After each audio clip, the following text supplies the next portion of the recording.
بسم اللہ الرحمن الرحیم الحمد للہ کفا وسلام علی عبادہ الذین اصطفى اما بعد قال اللہ عز وجل اعوذ باللہ من الشیطان الرجیم بسم اللہ الرحمن الرحیم یا ایہا الذین آمنوا ادخلوا فی السلم کافہ ولا تتبعوا خطوات الشیطان انہ لکم عدو مبین صدق اللہ العظیم۔ حضرات، اس آیت کریمہ میں اللہ تبارک و تعالی کا ارشاد ہے، یا ایہا الذین آمنوا، اے ایمان والو، ادخلوا فی السلم، داخل ہو جاؤ اسلام میں، کافتاً، مکمل طور پر۔ اے ایمان والو، اسلام میں پورے کے پورے داخل ہو جاؤ۔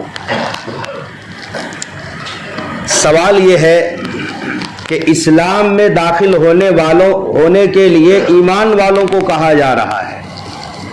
جو لوگ پہلے سے مومن ہیں انہیں دعوت دی جا رہی ہے کہ اسلام میں پورے داخل ہو جاؤ، جیسا کہ دوسری آیت کریمہ میں ہے، یا ایھا الذین آمنوا آمنوا باللہ ورسولہ، اے ایمان والو، ایمان لاؤ اللہ اور اس کے رسول پر۔ پہلے سے ہی ایمان والے ہیں، انہیں دعوت دی جا رہی ہے کہ ایمان لے آؤ۔